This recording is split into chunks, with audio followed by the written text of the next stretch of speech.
Welcome to Hellfire! Hey guys, it's Chris, and in today's video, I'm reviewing Stranger Things Season 4, Volume 1. Today's video is sponsored by Raise Energy by Rep Sports. Use my coupon code, you'll get 15% off your next purchase. Demand more. Be more. Their website will be in the description. If you haven't seen Stranger Things Season 4, Volume 1, this is your spoiler warning. Let's get into it! Back in Hawkins, the gang must deal with a new supernatural threat. A dark wizard humanoid creature by the name of Vecna. Next, I want to talk about my pros and cons. First, the pros. Vecna, the supernatural threat of Season 4, I think they just did him perfectly compared to other seasons' villains, like best Stranger Things villain so far. I mean, he's probably going to be in Season 5, but in Season 4 and all the other seasons, I think Vecna is the best villain so far they've done in Stranger Things. He feeds off fear and anxiety. So if you don't know, another serial killer that feeds off fear is Freddy Krueger.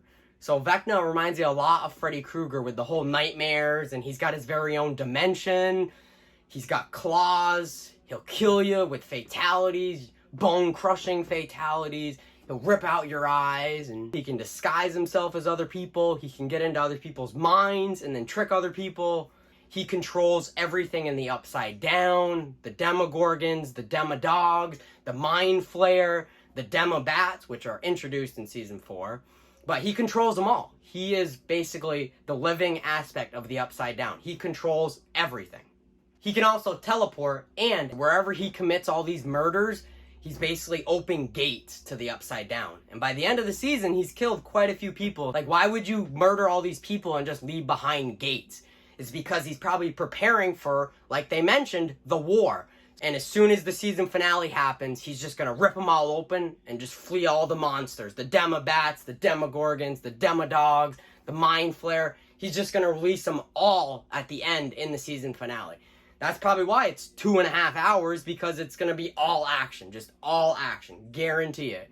I mean, there is a little bit of action throughout the season, but I think the big action and the big payoff is going to be in the season finale.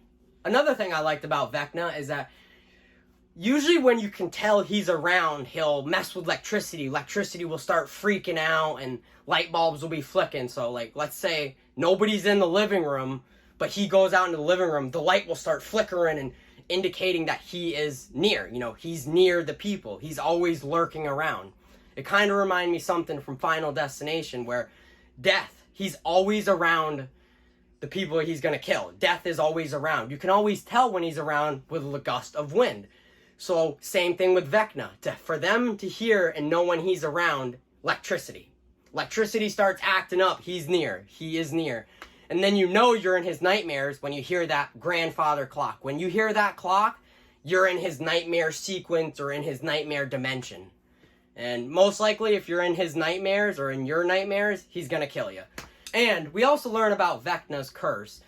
Vecna has basically been here from the beginning. From the 1950s, he was there in Hawkins from the beginning. He was in the Creel House where everybody was murdered by the ancient demon. He was that ancient demon. He was there from the beginning. You can kind of almost think he kind of started it all. But once we, the Americans, ripped open that first gate in Season 1, that's when he released the Demogorgon, and then the Demodogs, and then the Mind Flayer, and then he's, alright, okay, I'm going to show up in Season 4. Alright, I'm going to do it myself. Every episode you see him, even if it's for a couple of minutes, you still get a glimpse of him, and he's got all these tentacles on his back that keeps him connected to the Upside Down. And the more he kills, the stronger he gets. So that's why he goes kill after kill after kill, because he wants to get more powerful. Also, Vecna's curse, it didn't just curse Vecna. It cursed the whole town. It cursed the house, the Creel House, Vecna's curse. I did like the whole mystery aspect of them looking for clues and them trying to learn more about Vecna's past. I did like that whole mystery aspect. Somebody's murdered. They gotta look for clues. Alright, let's go here and look for clues. Maybe we can learn more about him here. And they split up. Like, they start off as a gang, and then they all split up and go to all these different plot points. And they're basically solving a mystery. They want to know why Vecna is doing this. Why is he targeting these people? Why is he killing them? I did enjoy the mystery aspect of them looking for clues throughout the whole season. So they don't really learn about Vecna's past until closer to the end of the season. So they're basically spending the whole season looking for clues to find anything about Vecna. I was going to talk about the big twist at the end of the season, but I don't want to ruin it for everybody else. Even if I did put a spoiler warning, I'm not going to talk about the big twist, but I'm just going to say you're not going to see it coming. It's unexpected. It's left field. Like, I was like, what? And then, boom, it ended, and then now we got to wait until July. So at least we don't have to wait too long to find the answer, but that big twist is just, it changes the whole season. Like, you're watching it with these goggles, and then after you see that big twist, you're just like, wait a minute. What? Next, I want to talk about my cons. The only thing I didn't like is that, obviously, like every show, some episodes are going to be better than others. So that's how I felt with Stranger Things Season 4. There are some episodes that really stand out that are good, but then there's a couple episodes that are just kind of like boring, probably just put in there for filler, just to get to the next episode to continue the story. So there is a couple boring episodes, but after episode 4, the pacing is just full throttle. It doesn't stop. It just keeps going. So it may have a slow start, but let it build up and it will definitely be worth the payoff.